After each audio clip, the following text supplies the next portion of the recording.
Widowed millionaire picks up his daughter from piano lessons, but when he sees the new teacher. If this story interests you, don't forget to subscribe to our channel and tell us what city you're watching from. Let's continue.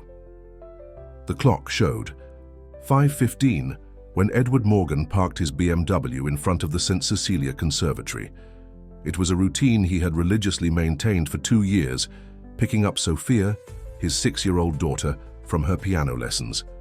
As he walked through the corridors decorated with photos of great composers, he adjusted his navy blue tie and ran his hand through his graying hair at the temples, a nervous habit he had developed in recent years. The soft sound of a piano came through the half-open door of room 3B. Edward recognized the notes of Für Elise by Beethoven, played by small, still hesitant hands. He smiled, proud of his daughter's progress. Sophia had inherited the same love for music that Helen, his late wife, had cultivated throughout her life. As he pushed the door open, Edward felt the air escape from his lungs. Time seemed to freeze.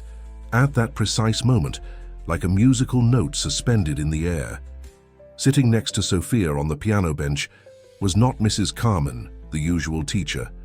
In her place was a woman of about 35, brown hair tied in an unpretentious bun, wearing a sea-green dress that enhanced her fair skin, Marina. 10 years had passed, but he would recognize her anywhere. The same delicate profile, the same way of slightly tilting her head to the side when concentrating on the music.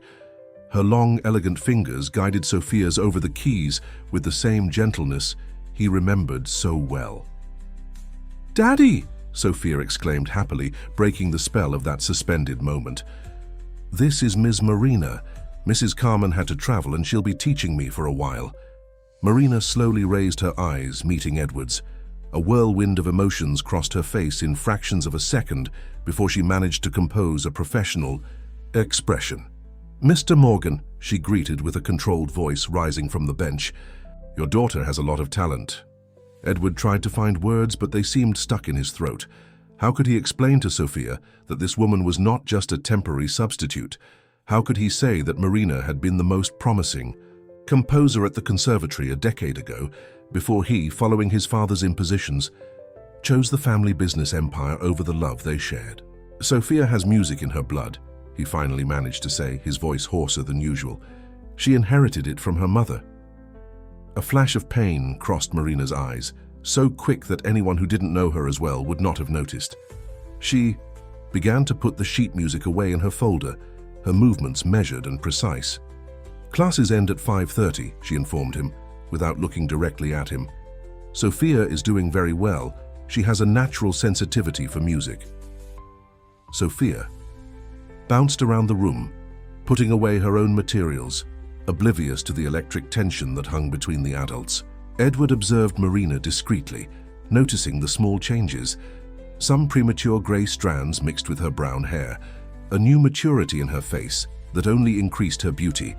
The way her hands, once dedicated to composition, now moved with the confidence of someone who had found their place in teaching. "Shall we go, Daddy?" Sophia pulled his hand, bringing him back to the present. "I made you promise to take me for ice cream today." "Of course, Princess," he responded automatically, still dazed by the unexpected encounter. When they reached the door, Edward couldn't resist looking back one last time. Marina had her back to them, organizing sheet music on the piano. The late afternoon light came through the window, creating a golden halo around her, and for a moment he was transported to another time, to similar afternoons when they composed together in that same room, sharing dreams and melodies that were never completed. Sophia chattered animatedly about her new teacher as they descended the conservatory stairs, but Edward barely registered her words. His mind was a decade in the past, reliving the day he had yielded to his father's pressures and left Marina without explanation, choosing an arranged marriage that would save the family businesses from bankruptcy. The weight of that decision, which he had silently carried all these years, seemed even heavier now. Marina remained motionless at the piano long after Edward and Sophia had left the room. Her fingers absent-mindedly caressed the ivory keys, producing no sound. The reunion had been even more difficult than she had imagined during all these years. Seeing Edward there with his daughter brought back memories she thought she had buried in the past. Sighing deeply, she sat down on the piano bench and began to play softly. The melody that flowed from her fingers was none of the classical pieces she taught her students, but an original composition unfinished that she had kept for a decade. The melancholy notes filled the room, carrying with them the weight of interrupted dreams and words never spoken. "What a beautiful song," a childish voice surprised her, making her stop abruptly. Sophia was standing at the door, her eyes shining with admiration. "I forgot my hair ribbon," explained the girl, pointing to a pink ribbon on a chair. Marina felt her heart tighten as she observed the little girl.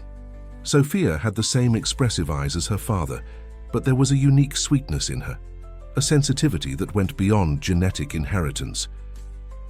"Thank you, dear. It's an old composition that I never finished." "Why didn't you finish it?" Sophia asked, approaching the piano with genuine curiosity. "Sometimes," Marina responded carefully, "some songs need to wait for the right moment to be completed, like a story that hasn't found its ending yet." The girl nodded with a surprising seriousness for her age. "Daddy also has unfinished songs. He doesn't play anymore, but sometimes I catch him looking at our piano at home with a sad look." Edward still had a piano at home. This information hit Marina like a dissonant note. She remembered how he used to play with passion, how his large hands created melodies that seemed to spring directly from his soul. What else had changed in his life during these years? "Sophia," Edward's voice echoed down the hallway. "Are you there, princess?" "Coming, Daddy." The girl quickly grabbed her ribbon and before leaving looked at Marina with a complicit smile. "You should finish that song, Ms. Marina. It seems important." When she was alone again, Marina opened the bottom drawer of the piano and took out an old notebook, its pages yellowed by time. There was the incomplete score, the last one she had begun to compose before her life completely changed. The handwritten notes told a story of love, hope, and later of loss, not only of love, but also of the child she carried, and that was never born. At that time, when she discovered the pregnancy, her first reaction was to compose. The melody was born as a celebration, but was suspended in the air when Edward disappeared without explanation. In the following weeks, while desperately trying to contact him, the music remained unfinished as a silent testimony to her shattered dreams. The sun was already setting when Marina finally put away the notebook and began to organize her things to leave. On the way home, she couldn't stop thinking about Sophia. The girl had something special, a natural ability to touch the people around her. Was fate playing another of its tricks, putting in her path the daughter of the man who once meant everything to her? In her apartment, after a long bath, Marina sat on the small balcony with a cup of tea. The city was beginning to turn on its lights, creating a visual symphony that matched her turbulent thoughts. She had carefully rebuilt her life after losing everything: love, the baby, her dreams of being a composer. She transformed the pain into dedication to teaching, finding in the bright eyes of her students a new reason to continue. But now, with Edward's unexpected reappearance and the instant connection she felt with Sophia, Marina wondered if she was really prepared to deal with the ghosts of the past. Sophia's words echoed in her mind. "You should finish that song, Ms. Marina. It seems important." Perhaps the girl in her innocence was right. Perhaps some stories, like some songs, needed time to find their true ending. Edward couldn't sleep that night. After putting Sophia to bed, he spent hours in his study, an untouched glass of red wine on the mahogany desk. His eyes fixed on the grand piano that occupied the corner of the room, a gift from Helen, who had insisted on keeping it even when he had decided to abandon music. "Music is part of who you are, Edward," she used to say. "Don't let circumstances change your essence." Helen had been an understanding wife, even knowing that their marriage was born of a business agreement. Over the years, they developed a genuine companionship, and when Sophia was born, Edward thought he had finally found peace with his choices. But now, with Marina's reappearance, all certainties seemed to crumble. He rose from the armchair and walked to the piano, his fingers lightly brushing the polished surface. How long had it been since he played? probably since Helen had fallen ill. Music brought too many memories, feelings he preferred to keep dormant. The sound of his cell phone pulled him from his thoughts. It was an email from the conservatory, informing parents about the temporary replacement of teacher Carmen by Marina Taylor, a renowned pianist and composer who kindly agreed to take over the classes during this period. Edward felt a tightness in his chest when he read her last name. It was still Taylor, she had never married. "Daddy?" Sophia's sleepy voice surprised him. She was standing at the door of the study, hugging her favorite stuffed rabbit. "I can't sleep. Can you play the piano for me?" Edward hesitated. "It's late, Princess. You have school tomorrow." "Please," she insisted, her big eyes pleading. "Ms. Marina said that music helps calm the heart. Is yours restless too?" The innocent question caught him off guard. How did children manage to see through the masks that adults constructed so carefully? "Come here," he called, sitting at the piano and helping Sophia settle beside him on the bench. His hands rested on the keys, trembling slightly. The last time he had played had been at Helen's funeral, a silent promise that he would take care of his little Sophia. He began with simple notes, a soft melody that gradually took shape. It was an old composition, one of the first he had created with Marina during their days at the conservatory.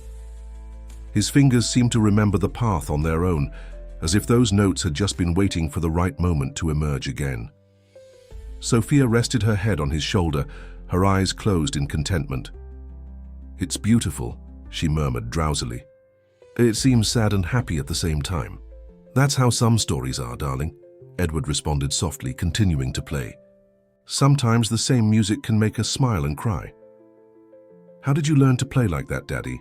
Edward hesitated for a moment, but decided to be honest. "I studied at the same conservatory as you a long time ago. That's where I learned that music isn't just about playing the right notes, but about putting your heart into each of them." "Ms. Marina says the same thing," Sophia exclaimed, suddenly more awake.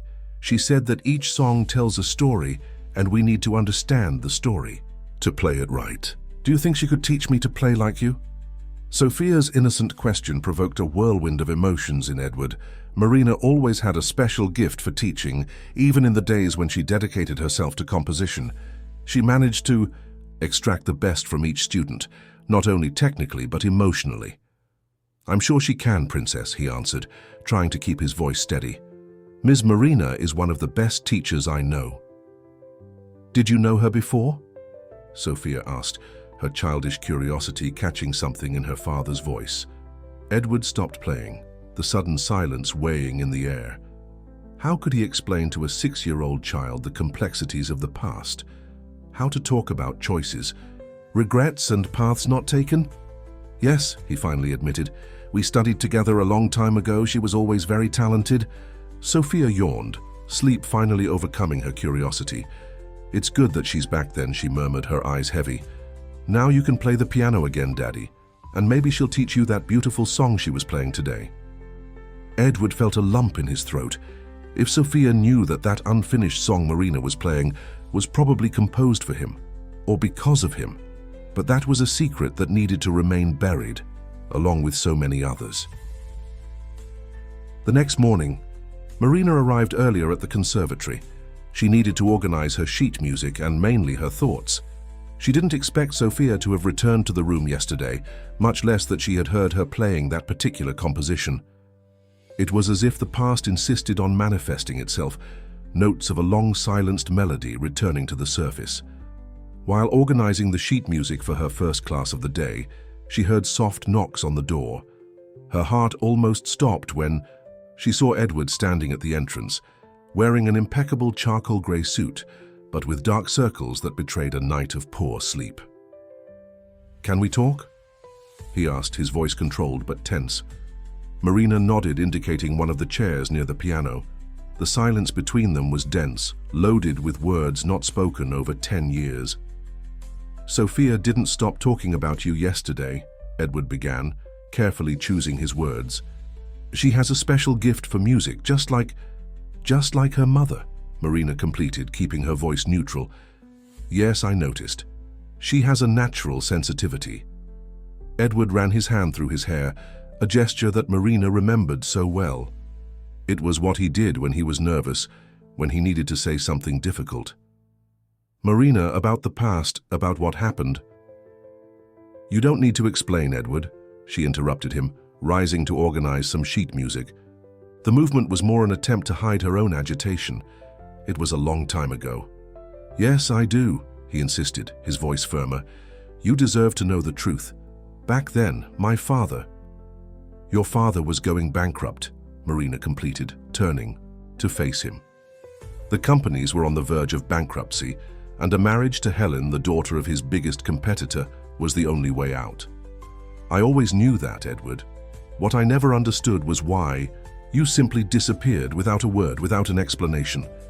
The pain in her voice was palpable, making Edward inwardly cringe. "I was a coward," he admitted.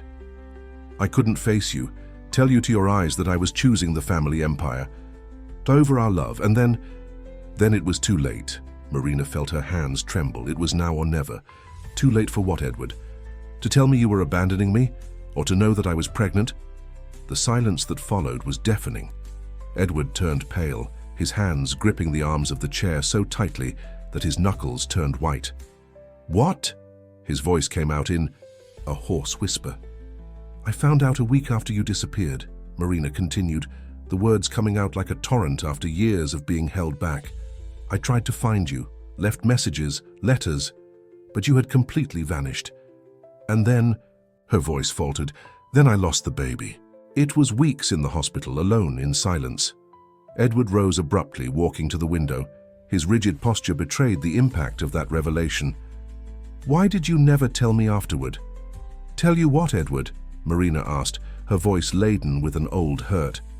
"That you not only abandoned me, but also a child you didn't even know existed? That while you were building your new perfect life, I was losing everything I loved most?" "It wasn't a perfect life," he murmured, still with his back to her. "Helen, I knew about you. She knew my heart was never completely hers. Even so, she was an incredible companion, a wonderful mother to Sophia. When she fell ill," his voice faltered. Marina felt her old anger being replaced by involuntary compassion. She knew about Helen through the newspapers, about her battle against a serious illness.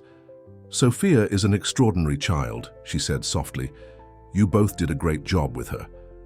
Edward finally turned around, his eyes shining with contained tears.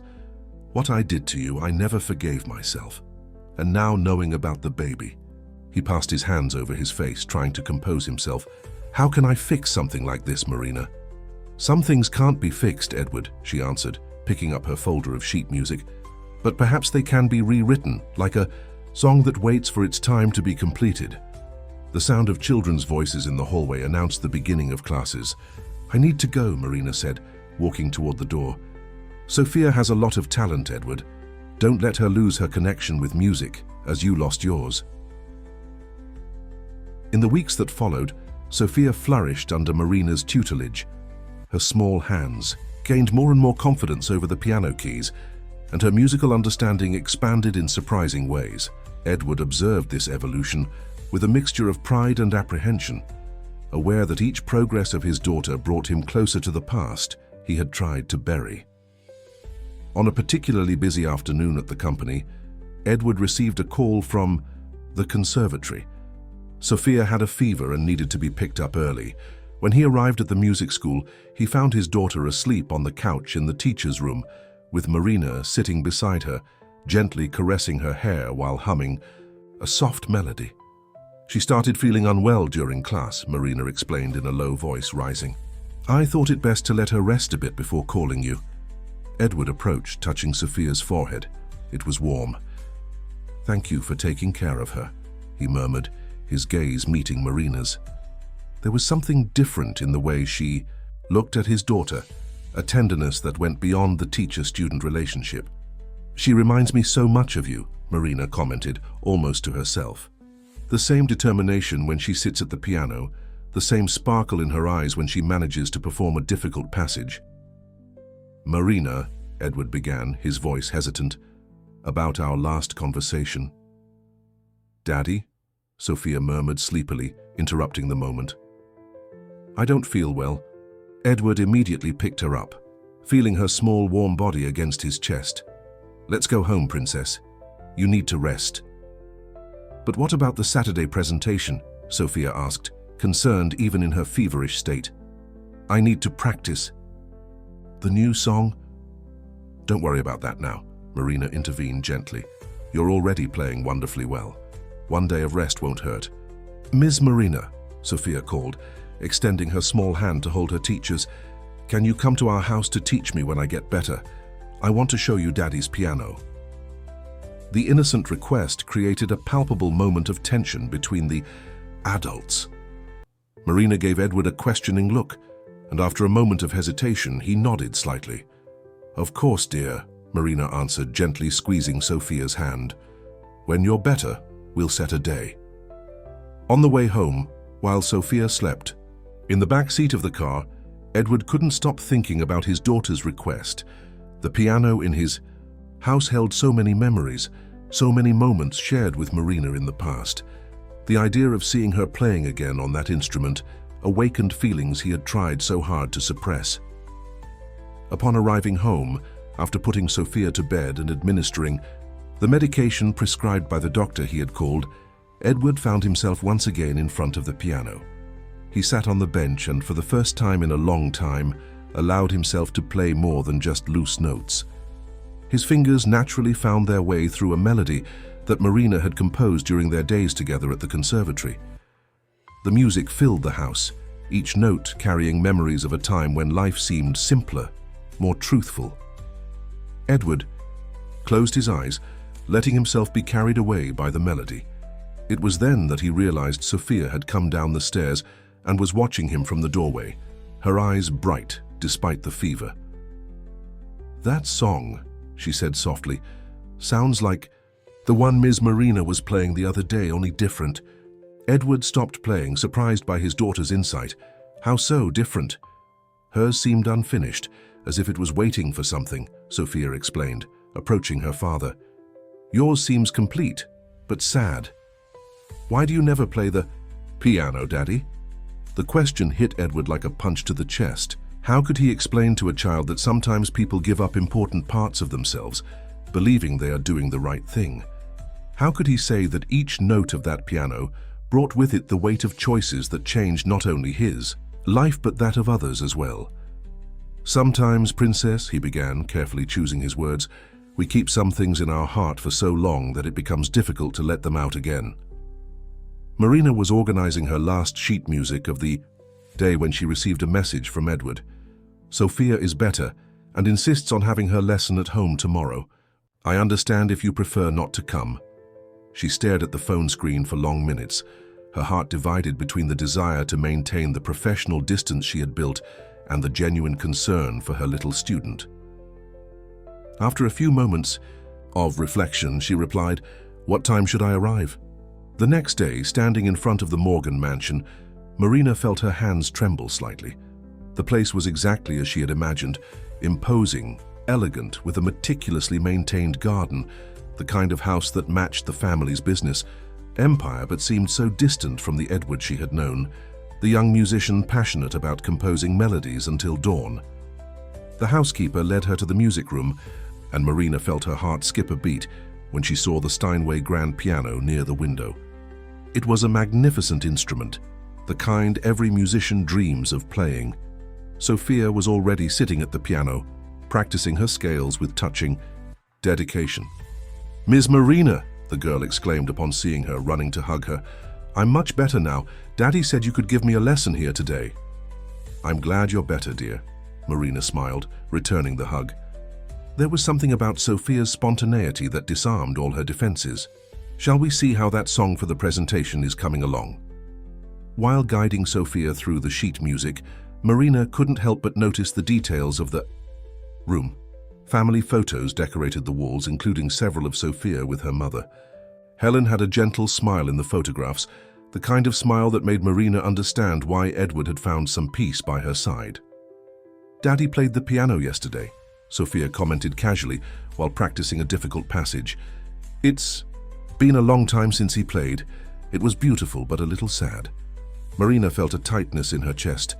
Your father was always an excellent pianist, she commented softly. You knew him before, didn't you? Sophia asked, her curious eyes fixed on Marina. He told me you studied together at the conservatory.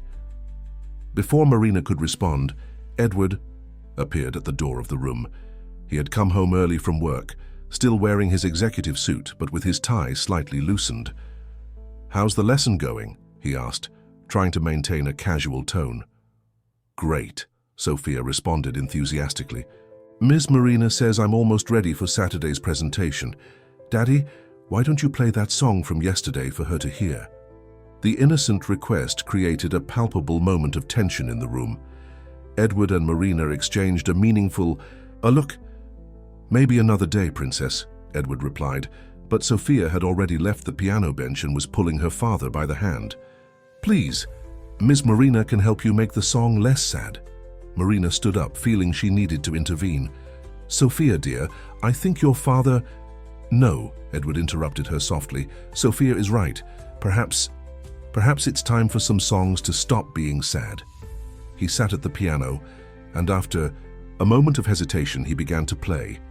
It was the same melody that Marina had heard so many times in her dreams, the composition they had created together during that last summer. His hands moved with a mixture of muscle memory and contained emotion, each note carrying the weight of a decade of silence. Sophia watched fascinated, her eyes alternating between her father and her teacher. Marina remained motionless, feeling each note resonate within her like an echo from the past. There was something different in the way Edward played now, a maturity, a depth that only experience and pain could bring. When the music ended, the silence that followed was laden with emotion. It was Sophia who finally broke it. Ms. Marina, that song sounds like the one you were playing at the conservatory the other day. Are they part of the same story? The innocent question hit both adults like lightning. Marina felt tears forming. In her eyes, while Edward kept his hands suspended over the keys, as if fearing that any movement might break that delicate moment. Marina left the Morgan mansion that night with her heart in turmoil. Sophia's innocent question about the songs had stirred wounds she thought had healed. On the way home, she couldn't stop thinking about how the melodies complemented each other. The unfinished composition she kept in her notebook and the version Edward had just played, like two parts of a story that never had a chance to be completed. In her apartment, after a long bath, Marina opened for the first time in years the box where she kept her old compositions. At the bottom, beneath sheet music yellowed by time, she found an envelope. Inside it, the positive pregnancy test she had kept as the only tangible proof of that brief moment of absolute happiness before everything collapsed. The phone rang, interrupting her memories. It was Cecilia, the director of the conservatory. Marina, dear, I have a proposal for you. The familiar voice sounded excited on the other end of the line. The Vienna Conservatory of Music is offering a position for a visiting professor, 6 months with the possibility of extension. I immediately thought of you. Marina sat slowly in her armchair, absorbing the information. Vienna had been her dream for years, the city of classical music, where great composers had created their masterpieces. Before Edward, before all the changes in her life, she had planned to study there. It's a unique opportunity, Cecilia continued. They were impressed with your resume and your old compositions. Of course, we would need to find someone to take over your classes here. My classes, Marina murmured, immediately thinking of Sophia. The girl had progressed so much in the last few weeks, and her presentation would be in a few days. You have a week to decide, Cecilia informed her. I know it's an important decision, but Marina, you're too young to have given up on your dreams. Maybe it's time to resume your career as a composer. After hanging up the phone, Marina turned her attention to the sheet music notebook in her lap. She opened it to the page of the unfinished composition and, for the first time in 10 years, allowed herself to play those notes on her small digital piano. The melody flowed from her fingers as if it had never been interrupted, but now it carried a new meaning. The next morning, Marina arrived earlier at the conservatory. She needed to organize her thoughts before classes. To her surprise, she found Edward waiting at the door of her room. "Sophia forgot this yesterday," he said, extending a folder of sheet music. But his gaze said it wasn't just that which had brought him there. "Thank you," Marina responded, taking the folder. Their fingers brushed lightly in the process, sending an electric current through her skin. "The music you were playing the other day," Edward began hesitantly, "the one that Sophia heard, was it the composition you started when I discovered I was pregnant?" Marina completed softly. "Yes. I never managed to finish it." Edward leaned against the wall, running his hand through his hair in a nervous gesture that Marina knew so well. "And the one I played yesterday was our last composition together," she confirmed. "The one from that summer before I ruined everything," he completed, his voice laden with regret. The silence that followed was interrupted by the sound of footsteps in the hallway. Students were beginning to arrive for morning classes. "I received an invitation," Marina said abruptly, surprising even herself, "to teach in Vienna." Edward visibly paled. "Vienna? But what about Sophia? The presentation?" "It would only be after the presentation," she quickly clarified. "But I haven't decided yet. It's complicated." "As everything in our lives seems to be," Edward commented with a sad smile. Before they could continue the conversation, Sophia appeared running down the hallway, her face lighting up upon seeing them together. "Daddy, you brought my sheet music," she exclaimed, hugging her father's legs. "Miss Marina, can I show you what I practiced last night? Daddy helped me with that difficult part." Marina looked at Edward in surprise, who shrugged with a small smile. "It seems that some things can't be kept hidden forever," he said softly, just for Marina to hear. Sophia was already sitting at the piano, her small fingers positioned over the keys with growing confidence.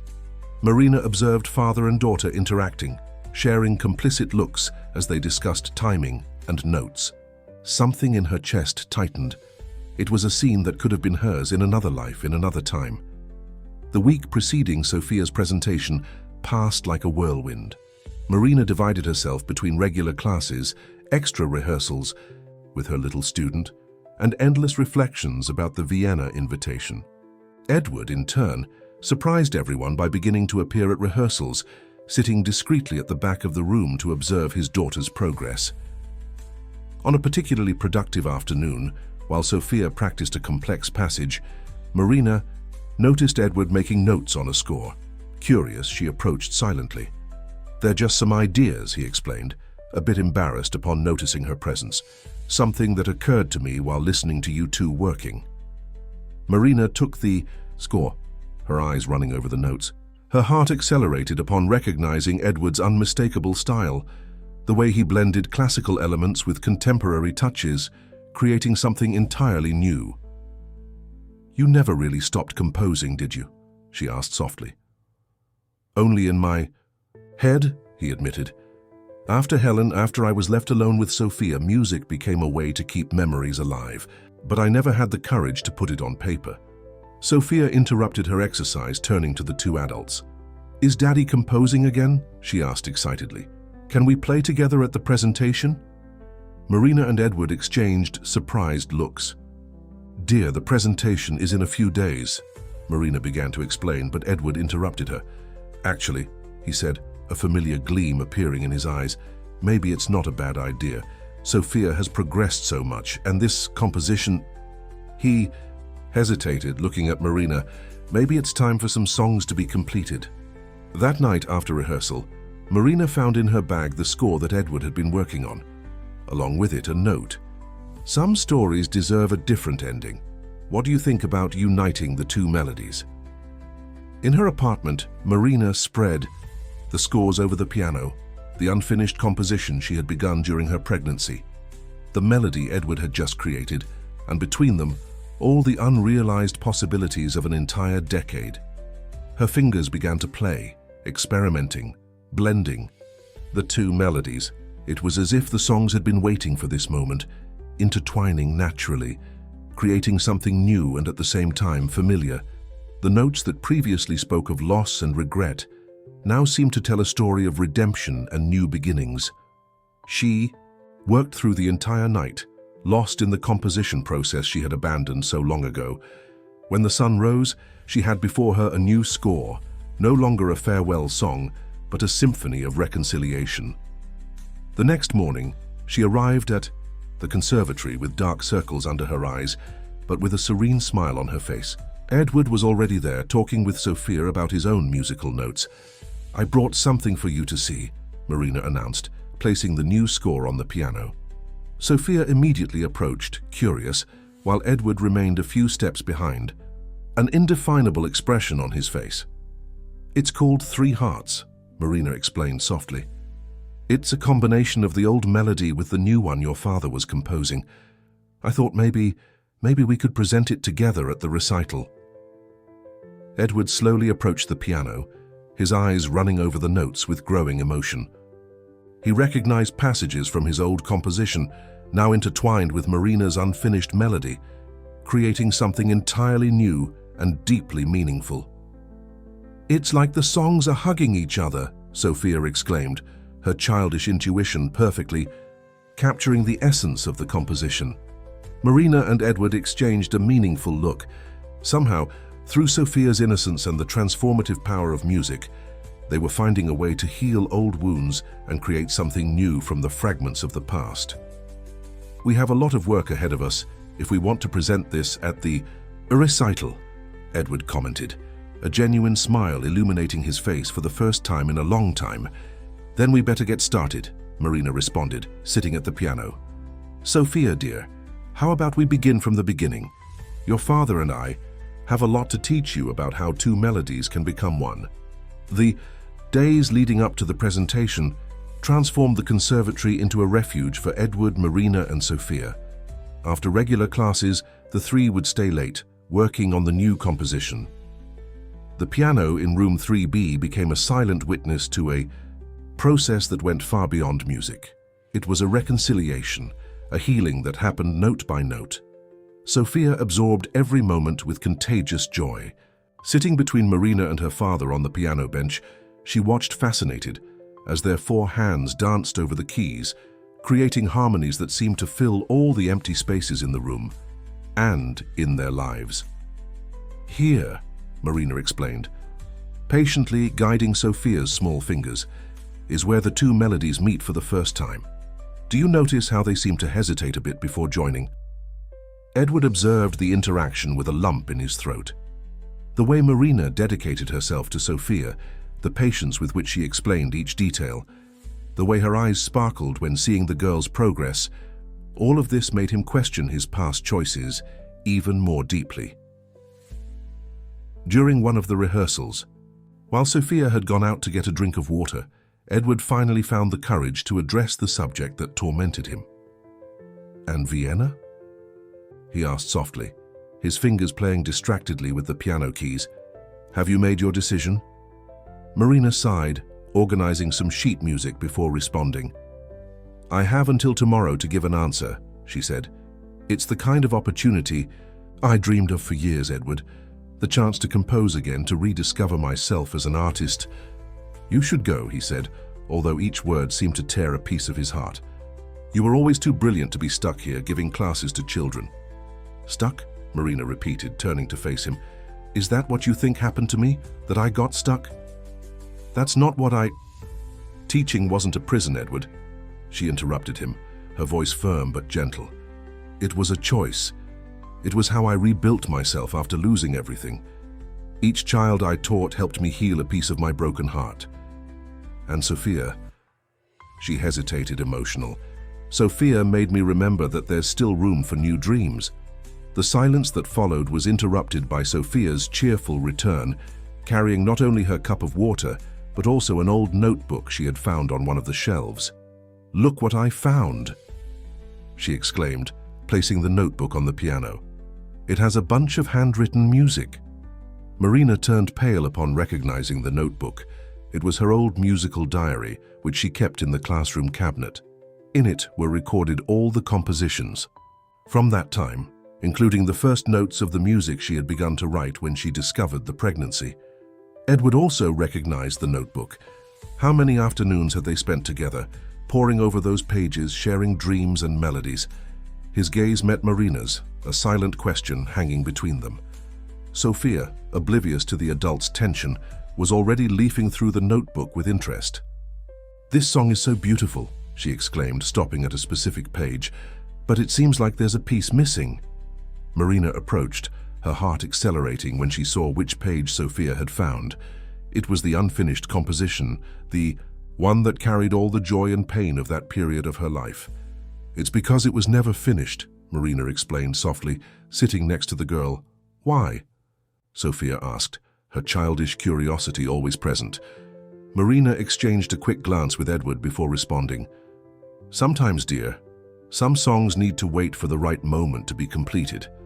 Like a garden that needs the right season to bloom." "Like Mom's garden?" Sophia asked innocently. "Daddy always says her flowers know the right time to be born." Edward felt his eyes fill with tears. The garden had been Helen's favorite project, something she took care of with dedication even during her most difficult days. Now, even after her departure, the flowers continued to bloom as a testament to her enduring presence.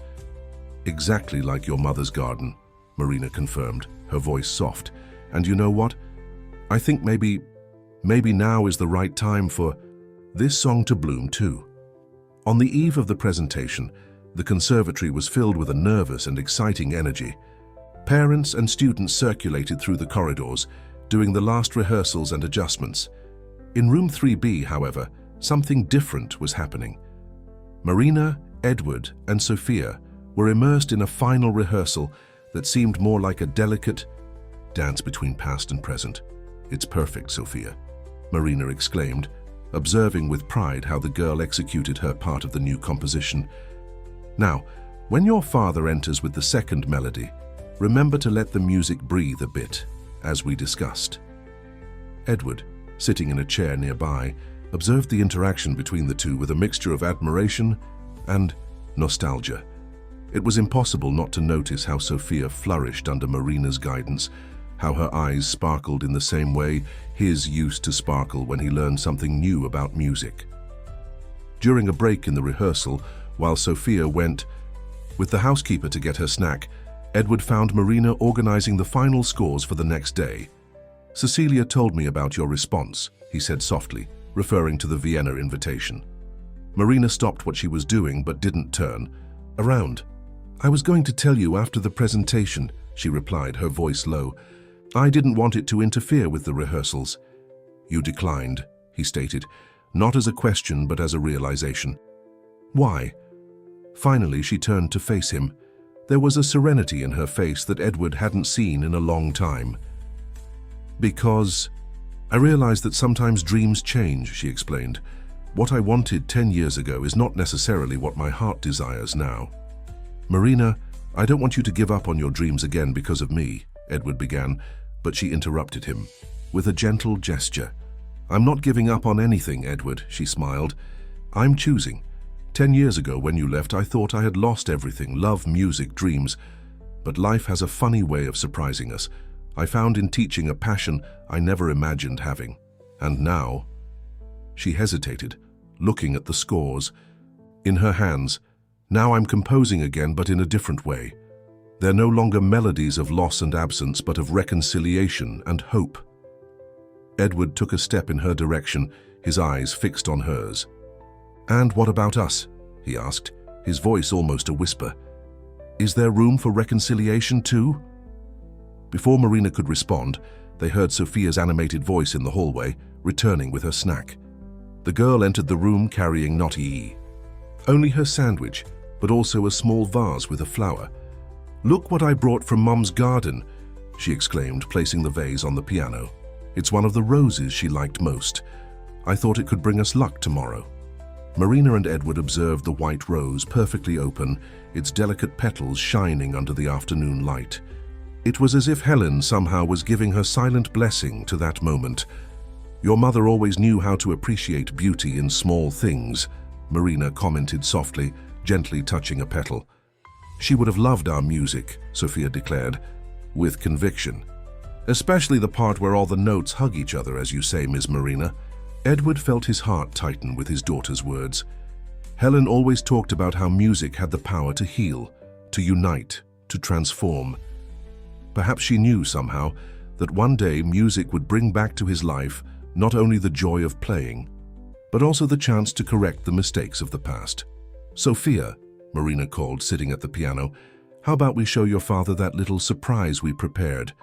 The girl ran excitedly to sit next to Marina, her small hands positioned over the keys with a confidence that wasn't there a few weeks ago. "Have you closed your eyes, Daddy?" Sophia asked, waiting until Edward nodded before beginning to play. The first notes that filled the room made Edward open his eyes in surprise. It was a new melody, different from anything they had rehearsed until then, but that carried subtle elements of both his old compositions and Marina's unique style. It was as if the past and the present were conversing through the notes, creating something entirely new and hopeful. The auditorium of the St. Cecilia Conservatory was packed that Saturday morning. Parents, relatives, and friends occupied every available seat, creating an anxious buzz that filled the environment. Backstage, Sophia adjusted her light blue dress, a special gift that Edward had bought for the occasion, while Marina tied a satin ribbon in her hair. "Are you nervous, dear?" Marina asked, observing how Sophia's small hands moved restlessly. "A little bit," the girl admitted, "but it's a good nervous like you taught me, like butterflies dancing in my stomach." Edward approached, carrying a small box. "I have something for you, Princess," he said, kneeling to be at his daughter's height. Inside the box was a delicate brooch in the shape of a musical note, studded with small stones that softly sparkled. "It was your mother's," he explained, pinning the brooch on Sophia's dress. "She wore it the first time she performed on this. Same stage.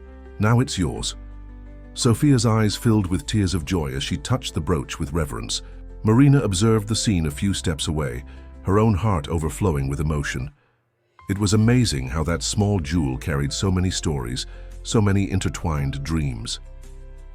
"Sophia Morgan, 5 minutes," the stage assistant's voice echoed down the corridor. "Remember our secret?" Sophia whispered to Marina, while Edward talked with the assistant. "About the surprise at the end?" Marina nodded, smiling. In the last few weeks, she and Sophia had secretly worked on a small addition to the original composition, a special arrangement that incorporated elements of an old lullaby that Helen used to sing to her daughter. The auditorium began to quiet down as the lights dimmed. Sophia took a deep breath as Marina had taught her and walked confidently to the stage. The black grand piano gleamed under the spotlights, imposing and inviting. The first part of the presentation went perfectly. Sophia performed her regular pieces with a maturity surprising for her age, drawing enthusiastic applause from the audience. Then came the moment for the special composition.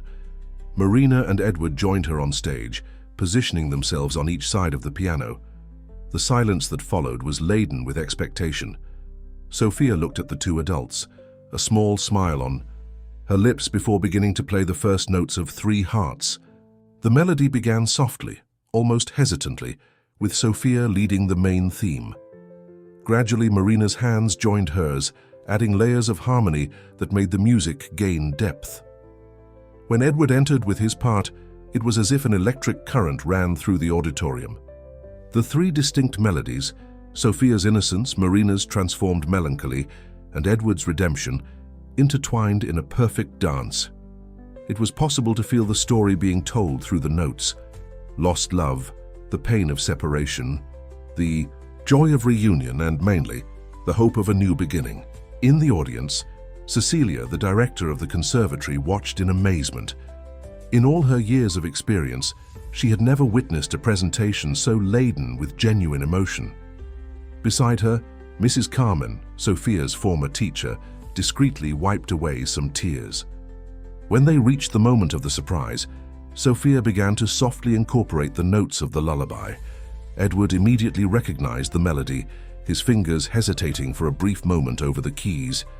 Marina, noticing his emotion, adjusted, her own part to provide more support, allowing the music to flow naturally.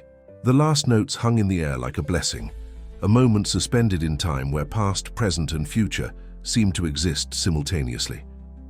The silence that followed lasted only a few seconds before the auditorium erupted in applause. Sophia hugged Marina and Edward, her eyes shining with happiness. The brooch on her dress caught the spotlight, casting small rainbows over their emotional faces. At that moment, something definitely changed among them. They were no longer just teacher and student or father and daughter, but a family united by music and love. From her place in the audience, Cecilia smiled, picking up her phone to make an important call. Perhaps the Vienna Conservatory could wait. There was something much more special happening here in Boston, something that deserved to be cultivated and developed. As she observed the three thanking on stage, she had an idea that could change the future, not only of Marina but of the conservatory itself. After the presentation, while the guests dispersed for the cocktail reception in the conservatory garden, Marina remained in the now empty auditorium, her fingers absent-mindedly caressing the piano keys. The silence of the environment contrasted with the storm of emotions inside her. "So this is where you're hiding?" Edward's voice surprised her. He approached, carrying 2 glasses of champagne. "Sophia is out there, receiving more compliments than she knows what to do with." Marina smiled, accepting the glass he offered. She was amazing today, the way she incorporated Helen's lullaby. It was a magical moment. "Was it your idea?" Edward asked, sitting beside her on the piano bench. "Actually, it was hers. Sophia found an old recording of Helen singing and wanted to include it in the presentation. She said that this way her mother would also be part of our music." Edward was silent for a few moments, absorbing the information. "You know," he began, his voice soft, "Helen always said that Sophia had a special gift for bringing people together. I think only now am I fully understanding what she meant." Marina turned to face him, finding in his eyes a vulnerability she hadn't seen in a long time. "Edward, about Vienna." "Marina," Cecilia's voice interrupted them. The director of the conservatory approached with a radiant smile. "What an extraordinary presentation. I need to talk to you about a proposal." Edward made a motion to stand up, but Cecilia stopped him with a gesture. "Actually, this concerns both of you. As you know, we're expanding the conservatory, opening a new department of contemporary composition. After what I saw today, I can't think of more suitable people to lead it than you two." Marina and Edward exchanged surprised looks. "But Cecilia," Marina began, "I thought you wanted me to go to Vienna." "Vienna will always be there," Cecilia responded with a wise smile. "But what you created here today, this is unique. I'm proposing something bigger, a program that unites performance and composition, that allows other children like Sophia to discover the magic of creating their own music." The proposal hung in the air between them, laden with possibilities. Edward was the first to break the silence. "It would be an honor, Cecilia, but I would need to reorganize some commitments at the company." "Daddy, Ms. Marina!" Sophia came running through the auditorium corridor, her cheeks flushed with excitement. "You need to see! Mum's garden roses, the ones that never bloom out of season, they're all open. Mrs. Carmen said it's a miracle." VD. 3 adults followed Sophia to the conservatory garden, where indeed an entire bed of white roses had unexpectedly bloomed. The afternoon sun created an almost magical effect on the petals, as if each flower emitted its own light. "Maybe it's not a miracle," Marina murmured, more to herself than to the others. "Maybe it's just the right time for a new beginning." Edward discreetly took her hand, intertwining his fingers with hers. The simple gesture carried the weight of a decade of waiting, of regrets transformed into hope. Sophia, observing the scene, with a knowing smile approached and held Marina's other hand. Cecilia observed the scene with satisfaction. "So, can I count on you for the new department?" Marina looked at the roses blooming out of season, at Edward's hand in hers, at Sophia's radiant smile. After so long running from the past, maybe it was time to embrace a future she had never imagined possible. "Yes," she answered, her voice firm and clear like a perfectly executed note. "I think it's time to create something new." The weeks following, the presentation brought significant changes for everyone. Edward began to reorganize his professional life, delegating more responsibilities at the company so he could dedicate himself to the new project at the conservatory. Marina, in turn, immersed herself in creating the curriculum for the composition department, her nights now filled not with painful memories, but with plans and possibilities. On a particularly busy afternoon, while organizing the new room that would house the department, Sophia played among boxes of sheet music, occasionally playing some notes on the newly installed piano. "Look what I found," she exclaimed, holding up a yellowed envelope that had fallen from one of the old boxes. "There are photos inside." Marina approached, curious, and felt her heart race when she recognized the photographs. They were records of old conservatory, recitals including one in particular that captured a special moment. She and Edward, very young, sitting at the piano after a successful performance. "We were so different back then," Edward commented softly, looking over Marina's shoulder. "So full of dreams." "And aren't we now?" Marina asked, turning to face him. "The dreams have just changed shape." Sophia, who was carefully examining the photograph, pointed to something interesting. "Look, Daddy is wearing a brooch just like mine." Indeed, in the old photo, Edward wore a brooch in the shape of a musical note, the same one that now belonged to Sophia, having passed through Helen. It was as if that small jewel had been destined to unite their stories from the beginning. "You know what else I found?" Sophia continued, rummaging through the box. "A notebook with a song that looks like ours, but different." Marina immediately recognized her old composition notebook. Sophia had found the original drafts of Three Hearts, the version she had begun to write during her pregnancy, now transformed into the piece they had presented together. "It's like the music knew that one day it would be the three of us," Sophia commented innocently, her small fingers tracing the notes on the paper. "It was just waiting for the right moment, wasn't it?" Edward and Marina exchanged an emotional look. Sophia's intuitive wisdom always surprised them. Somehow, that child could see the invisible connections that fate had woven between them. "Sophia," Marina called, sitting at the piano, "how about we create something new? A song that tells our story from now on?" The girl's eyes sparkled with enthusiasm. "Can we use that part that Mom used to sing? And also that sad melody that's now happy?" "Of course," Edward replied, joining them on the piano bench. "Every story we've lived is part of who we are now."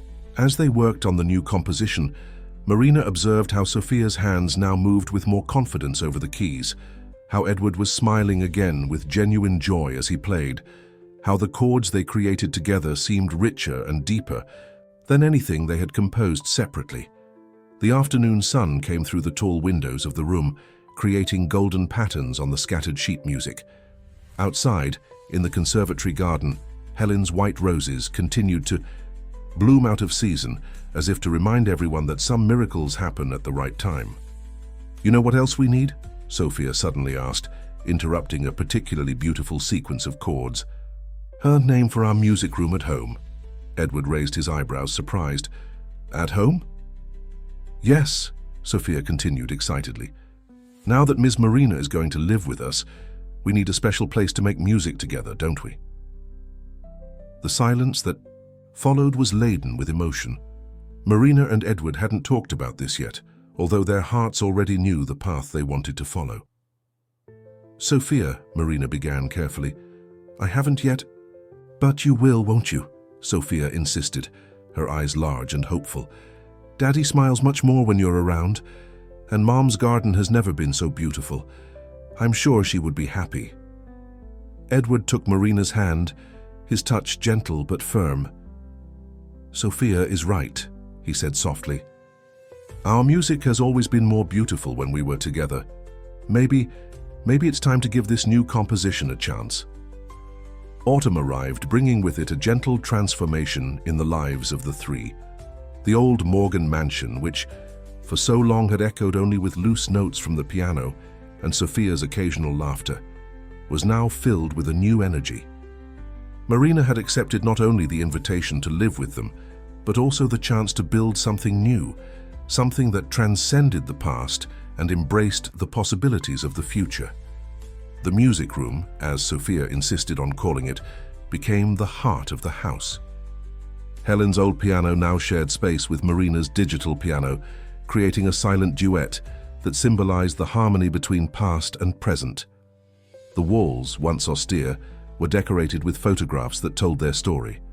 Old conservatory recitals, the recent presentation of Three Hearts, moments captured in the garden with Helen's roses in full bloom.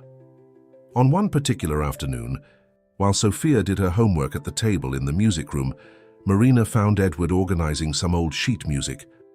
"I found something interesting," he said, showing her a yellowed envelope. Inside was a letter that Helen had written shortly before, departing, addressed to Sophia to be delivered when she was older. "Do you want to read it?" he offered, his voice soft. Marina hesitated. "Are you sure? It's something so personal." "Helen always knew there was a space in my heart that was never filled," Edward explained, carefully opening the letter. "And somehow she understood that one day we would need to find a way back to each other." With tears in her eyes, Marina began to read Helen's letter. "Dear Sophia, when you read this letter, you will already be old enough to understand that love has many forms and that our hearts have an infinite capacity to grow. Your father is an extraordinary man, with a music inside him that few have had the privilege to hear completely. I know there is an unfinished melody in his life, a composition that began long before we met. If one day that music finds its way back, don't be afraid to let it in. The love we shared, you and I, your father and I, is eternal and complete in itself. But there is room for more love, for new harmonies that can make our music even richer. Take care of our garden, dear. The white roses have a special way of knowing when it's time to bloom, even when it seems impossible, just as the heart knows when it's time to open itself to new possibilities. With all my love, Mom." Marina let the tears flow freely down her face. Helen's generosity, her deep understanding of love and life touched her heart in a way she had never imagined possible. "Daddy? Miss Marina?" Sophia called from the table, interrupting the moment. "I think I created a new song. Want to hear it?" Discreetly wiping away her tears, Marina smiled. "Of course we do, dear. We always want to hear your creations." Sophia ran to the piano, positioning her small hands over the keys with growing confidence. The melody she began to play was simple, but laden with emotion, a curious mixture of Helen's lullabies, Marina's compositions, and Edward's style. "I called it Music Garden," Sophia explained, proud. "Because it's like our garden outside. It has old and new flowers all growing together." Edward embraced Marina from behind, both watching Sophia play with misty eyes. Through the window, they could see Helen's garden, where the white roses continued their miraculous bloom, as if blessing that moment of unity. "She's right, you know," Marina murmured, leaning back into Edward's embrace. "It is exactly like a garden. Each note, each memory, each moment, everything grows together, creating something new and beautiful. And there's still so much room to grow," Edward responded softly, his gaze alternating between Sophia at the piano and the garden outside. So much music still to be written. The new composition department of the St. Cecilia Conservatory was finally taking shape. Marina and Edward had transformed an old wing of the building into a welcoming space where young talents could explore their musical creativity. The walls, once empty, now displayed photographs of great composers and historical scores, creating an atmosphere of inspiration. On a particularly busy morning, while organizing the final details for the inauguration, Sophia played with her new composition notebook, a special gift from Marina. The girl had developed the habit of creating small melodies for each important moment in their lives. "Finished," she suddenly exclaimed, holding up the notebook with pride. "It's a song for the new department." Marina and Edward approached, curious. On the paper, in Sophia's careful handwriting, was written, "The Room Where Dreams Sing," a title that made both of them smile at the sweetness of the child's imagination. "Would you like to show us how it goes?" Marina asked, sitting next to her at the piano. Sophia began to play, her fingers small but confident on the keys. The melody was surprisingly complex for someone her age. It had elements of the compositions they had created together, but also something entirely new, its own energy that spoke of hope and new beginnings. "It's beautiful, Princess," Edward praised, moved. "Where did you learn to create something like this?" "I learned by watching you," Sophia answered simply. "How you take pieces of old music and transform them into something new. It's like that puzzle Grandma gave me. Sometimes we need to turn the pieces a different way for them to fit." Marina exchanged a significant look with Edward. Sophia's natural wisdom never ceased to amaze them. It was as if she had inherited not only the musical talent of her parents, but also a deep understanding of how music could heal and transform. "You?" "No," Marina commented, taking some sheet music from her folder. "I've been working on something special too, something to celebrate our new beginning." She placed the sheets on the piano stand and began to play. It was a composition that blended elements of three hearts with new melodies, creating something that seemed to embrace both the past and the future.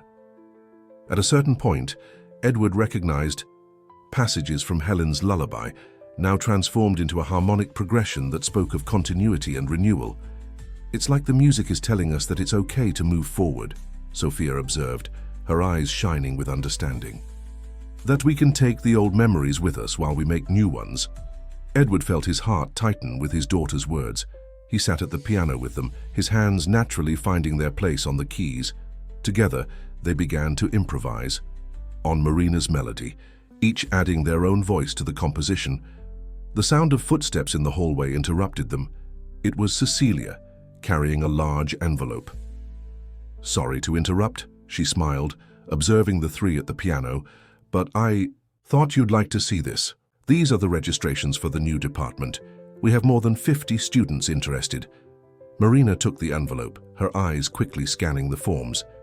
"There are so many," she murmured, moved. "And this is just the beginning," Cecilia stated with conviction. "What you're creating here is special. It's more than a composition department. It's a place where stories can be rewritten through music." Sophia, who had picked up some of the forms, pointed excitedly to a detail. "Look, there are children my age. We can make a group just for us." Sophia's idea lit up Marina's eyes. "A special program for young composers," she reflected aloud. "We could create something unique, where children could explore their musical creativity from an early age." "Like you did with me," Sophia exclaimed. "We can teach them to transform feelings into music like you taught me."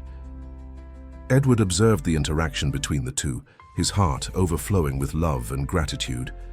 It was amazing how life had conspired to bring Marina back not only into his life, but also to create something so meaningful with Sophia.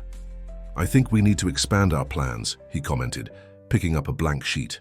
"If we're going to create a special program for young composers, we need an adequate space. Maybe we could use the old solarium, transform it into a special room for the children."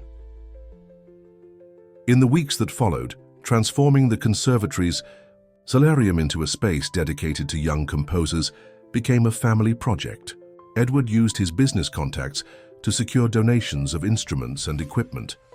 Marina developed a special curriculum that blended music theory with creative exercises adapted for different ages.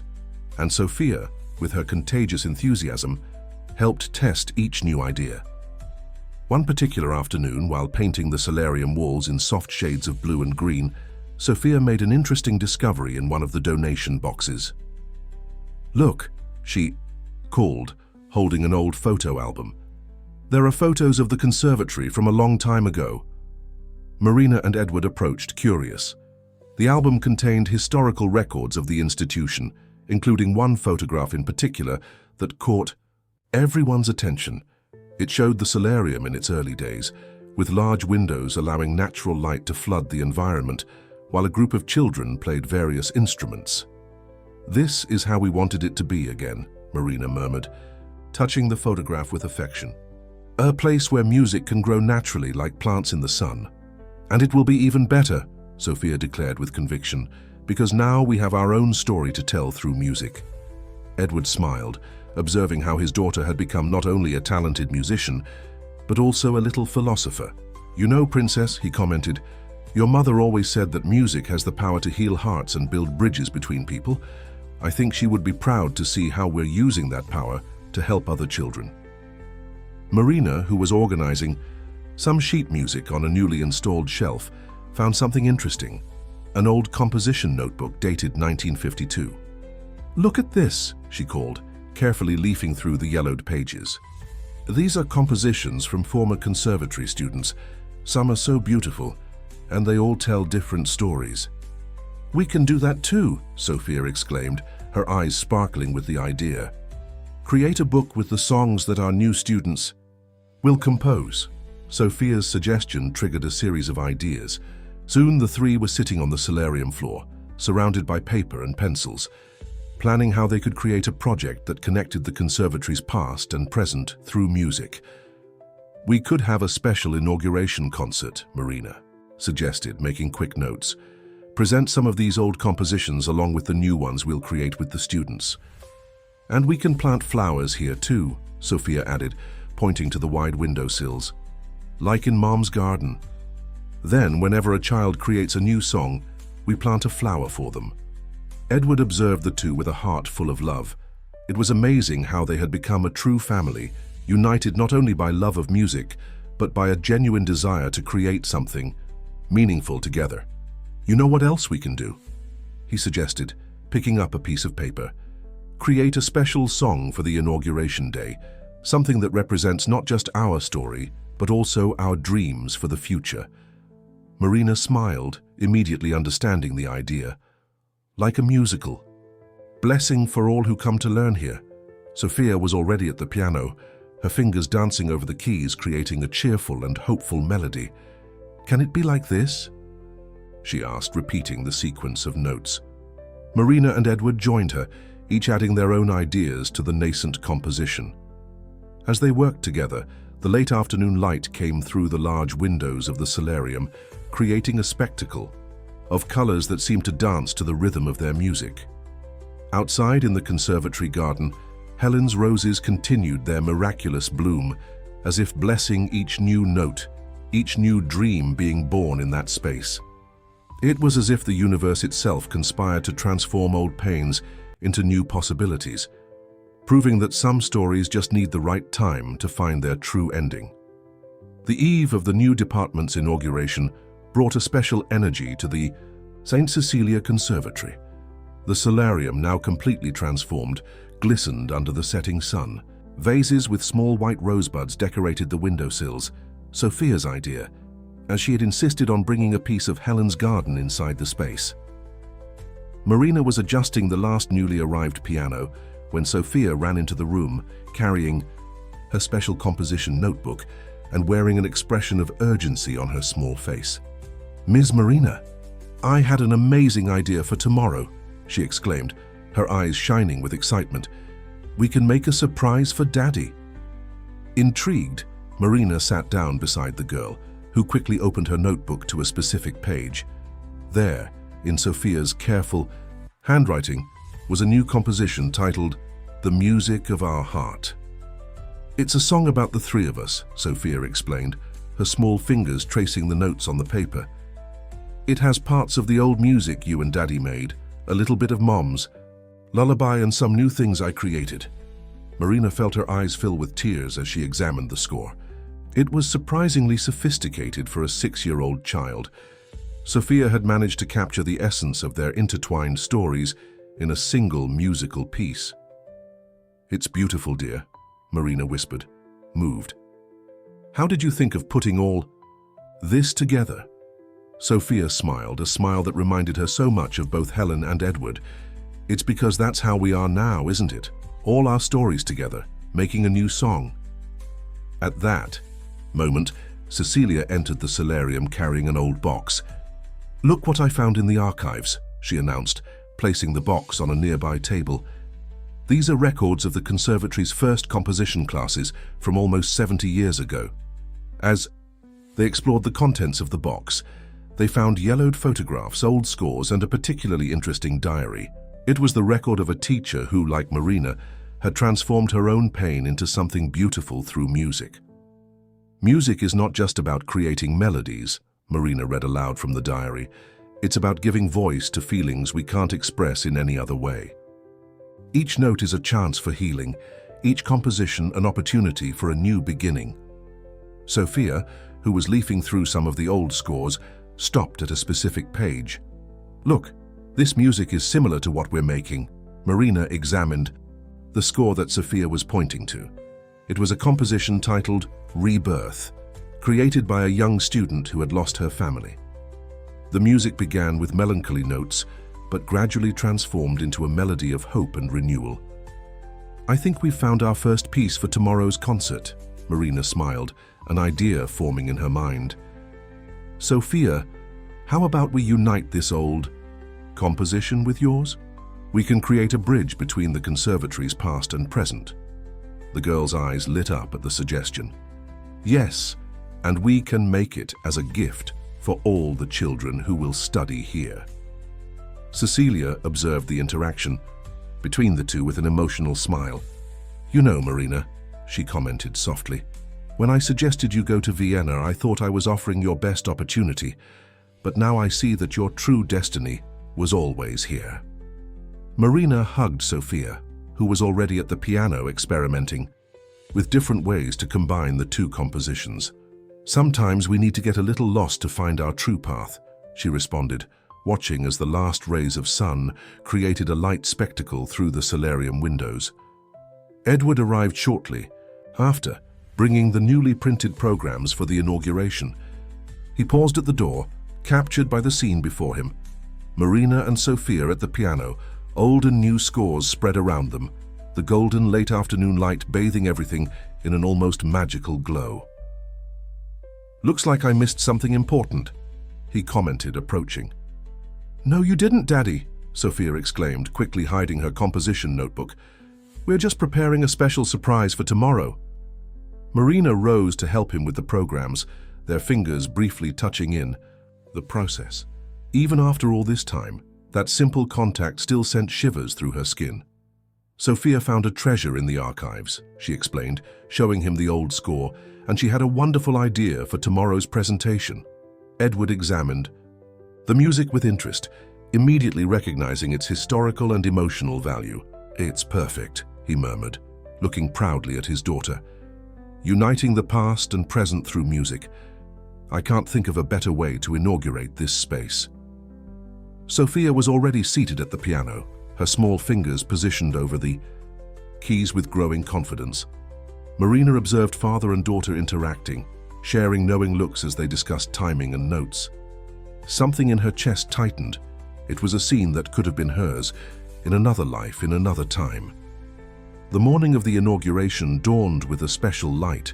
The solarium of the St. Cecilia Conservatory, now transformed into the new composition department, was unrecognizable. The large windows let in the soft light of early day, illuminating the carefully arranged musical instruments and the vases of white roses that decorated the environment. Marina arrived early, her heart beating in an anxious rhythm of expectation. She found Sophia already there, dressed in a delicate light blue dress, silently practicing at the piano the last notes of the surprise they had prepared. "Do you think Daddy will like it?"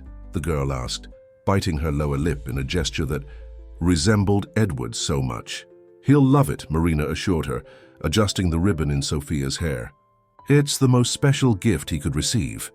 Gradually, the conservatory began to come to life. Parents and students arrived, filling the corridors with animated and expectant voices. Among them, many children who would be the first students of the new department, their eyes shining with curiosity as they explored the renovated space. Cecilia gathered everyone in the solarium, now transformed into a small auditorium. Edward was in the first row, not suspecting the surprise that awaited him. Marina noticed how different he looked from the last few months. Lighter, happier, as if he had finally found his place in the world again. "Welcome to the new composition department of the St. Cecilia Conservatory," Cecilia began, her voice laden with emotion. "This space represents not just a physical expansion of our school, but a new philosophy of musical teaching. Here, old and new stories will meet through music, creating something unique and special. Sophia squeezed Marina's hand, their agreed signal that it was time. The two headed to the piano, drawing curious looks from the audience. Our first presentation today, Marina announced, is a bridge between the conservatory's past and present.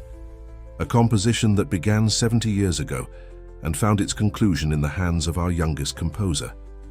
Edward straightened in his chair, his eyes fixed on Sophia, who now sat confidently at the piano. The girl began to play the old melody of Rebirth, its melancholy notes filling the environment with a nostalgic sweetness. Gradually, the music began to transform, incorporating elements of Sophia's new composition. Marina joined her at the piano, her hands dancing over the keys, in perfect harmony with the girls. The music grew, evolved, becoming something entirely new and yet deeply familiar. When they reached the part that included excerpts from Helen's lullaby, Edward couldn't contain his tears. The end of the piece brought an additional surprise. Sophia began to sing, her childish voice clear and sweet, lyrics she had created herself. In the garden of the heart, where roses always bloom. Old stories meet with new dreams that grow. Three hearts, one music.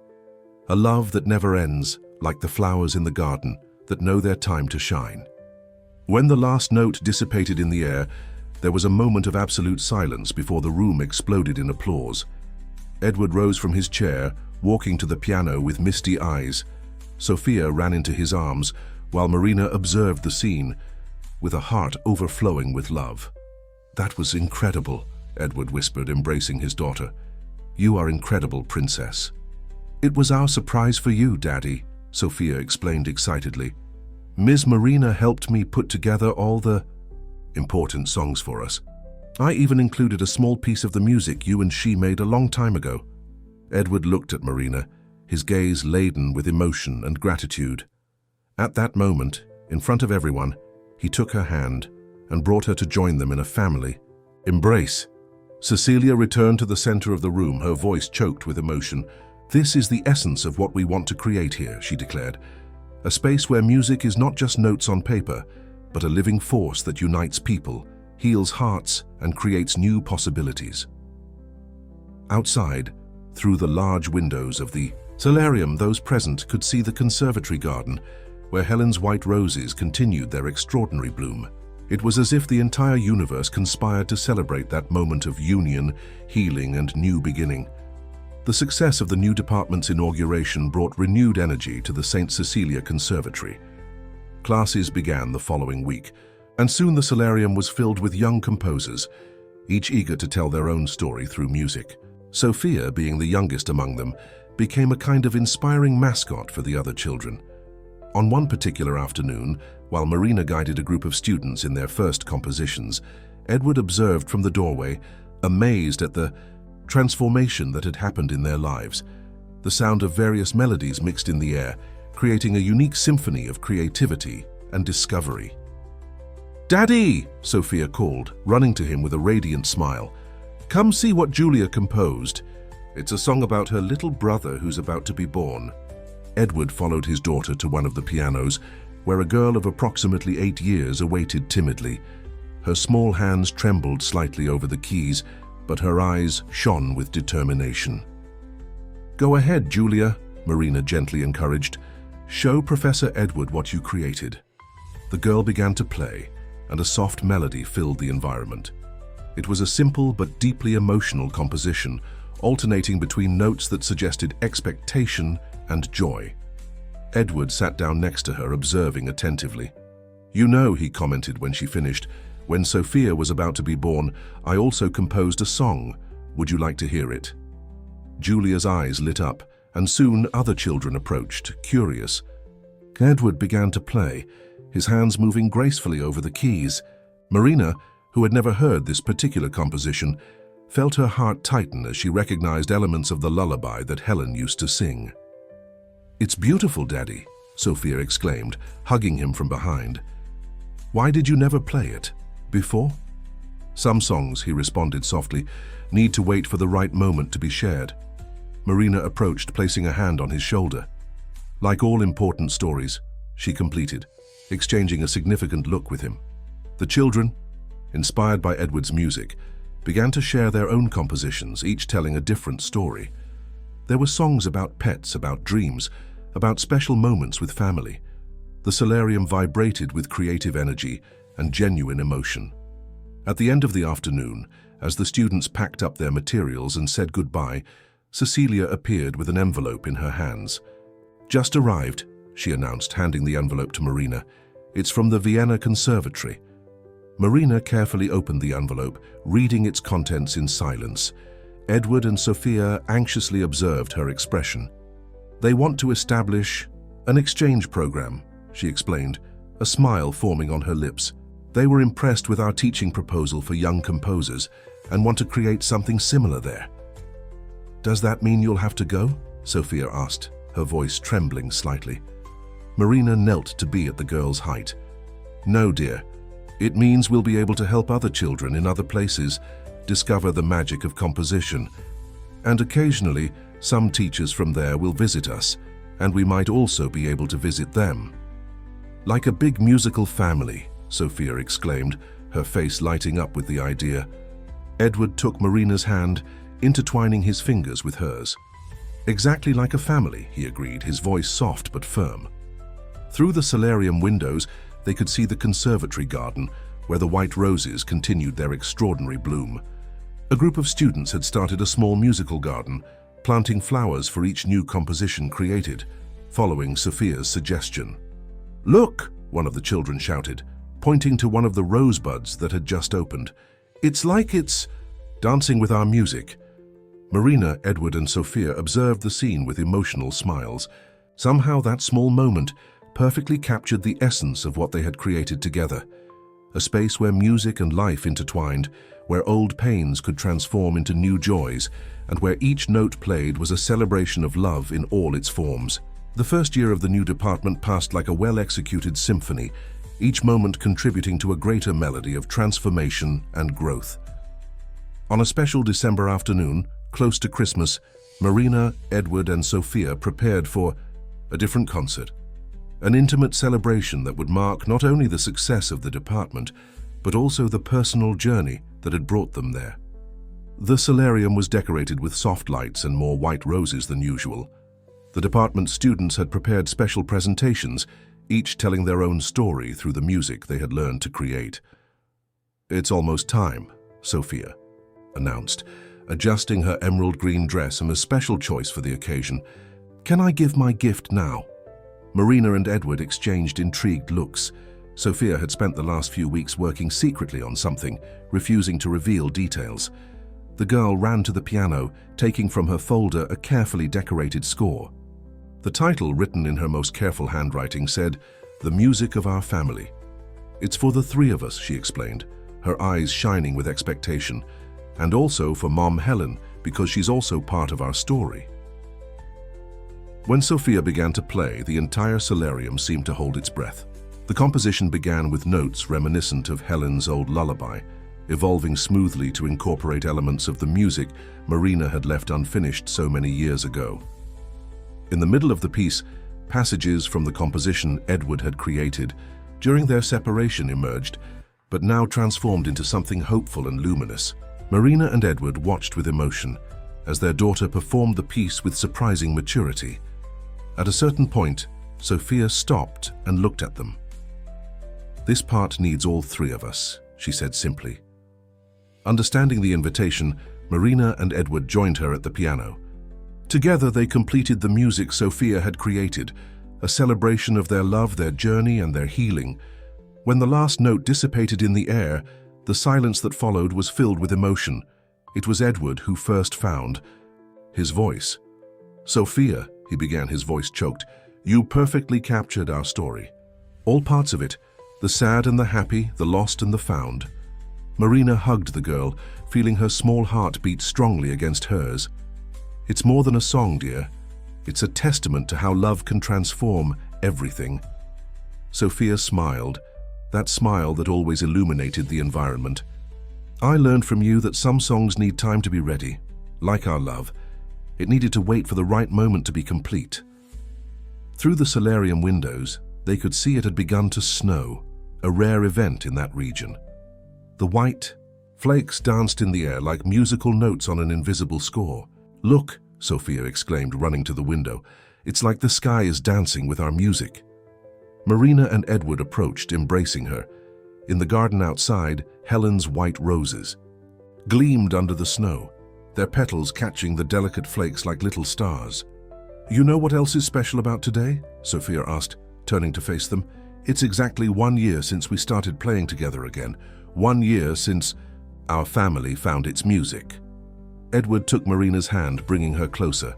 "And that's just the first of many compositions we'll make together," he said softly. Marina looked at the two, the man she had found again and the girl who had conquered her heart, and felt a deep certainty that she was exactly where she should be. All the notes of her life, even the most painful ones, had been necessary to create this perfect melody. The lights of the solarium reflected on the scattered sheet music, on the piano keys, on the snowflakes outside, creating a moment of pure magic.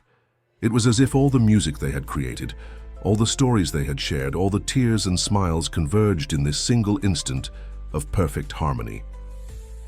"Shall we play again?" Sophia asked, already returning to the piano. "This time I want everyone to sing along." And so, on that special night, the solarium of the St. Cecilia Conservatory witnessed the most moving performance of the music